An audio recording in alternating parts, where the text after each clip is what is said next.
Hi friends, ஆதி Sai miracle channel. உங்களுக்கு போடுற ஒரு வீடியோவும் உங்களுக்கு யூஸ்ஃபுல்லாக இருக்கும்ன்றது நாங்கள் கண்டிப்பாக சொல்கிறோம். நீங்கள் பார்க்கறதுனால பாபா பண்ண மிராக்கல் ஸ்டோரி நீங்கள் பார்க்கும்போது உங்கள் வாழ்க்கையிலும் மிராக்கல் நடக்க ஆரம்பிக்கும். அது வரைக்கும் அப்போ ஜாலியாக கேளுங்க. உங்கள் லைஃப் கண்டிப்பாக 100% மாறும். ஃப்ரெண்ட்ஸ், வாங்க வீடியோக்குள்ள. சாய் சஸ்தரிதம் அத்தியாயம் 42 பார்ட் 3. இன்னைக்கு நம்ம என்ன தலைப்பு பார்க்க போறோம்னு பார்த்தீங்கன்னாக்கா, லட்சுமி பாய் ஷிண்டே பாபாவுக்கு பணிவிடை செய்தாங்க, எப்படி கவனிச்சுக்கிட்டாங்கன்றதுதான் தலைப்பு. வாங்க ஃப்ரெண்ட்ஸ், நம்ம வீடியோக்குள்ள போகலாம். இப்போ நம்ம கிட்டத்தட்ட பாபாவுடைய சமாதியை நம்ம நெருங்கிட்டோம். அதாவது இந்துக்கள் எல்லாமே தசராவும் விஜயதசமியும் ரொம்ப ஒரு புனிதமான நாளா நினைச்சு கொண்டாடுவாங்க. அந்த நாளை தான் பாபா தேர்ந்தெடுக்கிறார். ஓகேவா? ஆனா இது வரைக்கும் அவர் உடம்பு உடல்நிலை சரியில்லாம இருந்தது.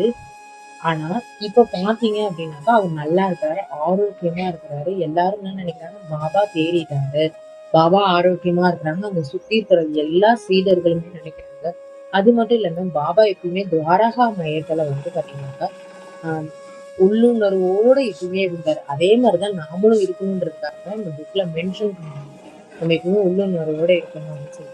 அதுக்கப்புறம் பாத்தீங்கன்னா எல்லாரும் தேடிடுவாங்கன்னு நினைக்கிறாங்க. ஆனா பாபாக்கு மட்டும் தெரியும் பாபா இறக்க போகிறார் அப்படின்ட்டு. ஆனா மத்தவங்க யாருக்குமே தெரியாது. ஆனா அவர் நல்லா இருக்கிற மாதிரி எல்லாருக்கிட்டையும் காட்டிக்கிறாரு.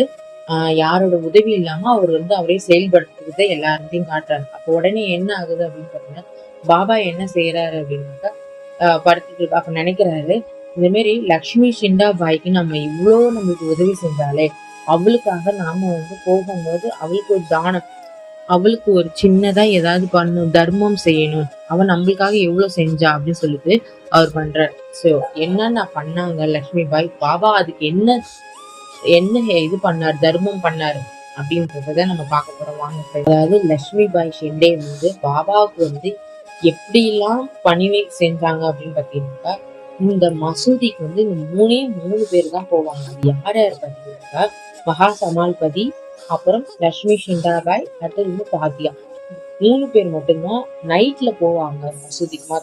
மத்த டைம்ல எல்லாரும் வருவாங்க. 3 பேர் மட்டும் போவாங்க. அப்ப என்ன ஆகுதுன்னா, ஒரு நாள் சாயந்தரம் மாலை வேலையில பாத்தீங்கன்னா தாத்தியாவும் பாபாவும் மசூதியில உட்காந்துட்டு இருக்காங்க. அப்ப பாத்தீங்கன்னா லட்சுமி ஷிண்டாபாய் போறாங்க, போய் வணங்குறாங்க.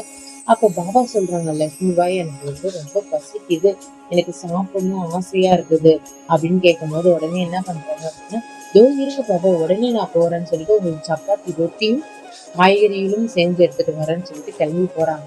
போயிட்டு ஒரு 10 நிமிஷத்துல செஞ்சு கடன்னு எடுத்துட்டு வந்தாங்க. எடுத்துட்டு வந்து என்ன நடக்குது அப்படின்னு பாபா அதை கொஞ்சம் கூட சாப்பிடாம ஒரு நாய்க்கு எடுத்து போட்டுடுறாரு.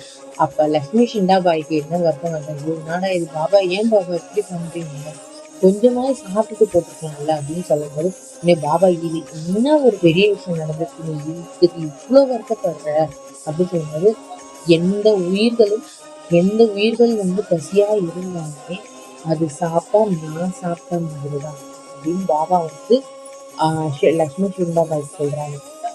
ஸோ அதனால நீ வருத்தப்படுறதுல ஒன்றும் இல்லை, எல்லா ஜீவராசிலும் நான் இருக்கிறேன் அப்படின்னு சொல்லி புரிய வைக்கிறாங்க. அதுக்கப்புறம் அவங்களுக்கு கொஞ்சமா மனசு வராங்க. இது நம்ம விளையாட்டா எடுத்துக்காம, அதாவது பாபா எங்கேயும் வியாபித்து இருக்கிறார், எல்லா இடத்துலயுமே இருக்கிறார். அதாவது நம்ம பத்தின்னு சொன்னாங்க, நம்ம உணவை கொடுக்கும்போது ஆட்டோமேட்டிக்காவே நம்மளுக்கு பாபா சித்த மாதிரி தான் அர்த்தம். அதனால எந்த ஜீவராசியானாலும் எதா இருந்தாலும் பசியில இருக்கும்போது கண்டிப்பா கொடுக்கணும்னு சொல்லிதான் இந்த கதையை ஆன்மீக ரூபமாக தான் நம்மளுக்கு சொல்றாங்க லட்சுமி ஷிண்டாபாய் மூலமாக.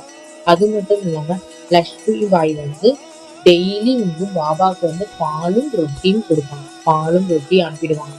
அப்ப என்ன ஆகும்னா, அது பாபா நல்லா திருப்தியா சாப்பிட்டுட்டு ராதா கிருஷ்ண மாய்க்கும் லட்சுமி பாய் ஷிண்டாவுக்கும் திருப்பி பாதி அனுப்பிடுவாங்க. அத லட்சுமி ஷிண்டாபாய்க்கு அது ஒரு பிரசாதமா நினைச்சு சந்தோஷமா சாப்பிடுவாங்க. இது மாதிரி அவங்களோட இணக்கம் டெய்லியும் நடந்துட்டு இருக்குது. ஆனா பாபா எல்லா ஜீவராசிலும் இருக்கிறார் அப்படின்னு சொல்றாரு. இந்த கதை மூலியமாக எல்லா ஜீவராசிலும் நான் இருக்கிறேன், எப்படி உணவு அளித்தாலும் நான் ஏற்றுக்கொள்வேன் சொல்றது. அதுக்கப்புறம் இதை பாபா நினைத்து பாக்குறாரு, லட்சுமி ஷிண்டாபாய் எங்களுக்கு இவ்வளவு செஞ்சிருக்கா, நம்மளுக்கு உணவை எப்படி கொடுத்துருக்கா பாருன்னு சொல்லி கடைசி நொடியில அவர் நினைக்கிறாரு. அதுக்காக அவர் என்ன கொடுத்தாரு லட்சுமி ஷிண்டாபாய்க்குன்றதுதான் நம்ம இப்ப தொடர்ச்சியா பார்க்கிறோம். அது என்னன்னு சொல்லி பாபா லக்ஷ்மி ஷிண்டாபாய்க்கு இறக்கும் தருவாயில என்ன செய்தார் அப்படின்றத நம்ம அடுத்த பாட்டுல பார்க்கலாம் ஃப்ரெண்ட்ஸ். ஸோ எல்லாருக்கும் சாந்தி நிலவட்டும். ஓம் சாய்ராம்.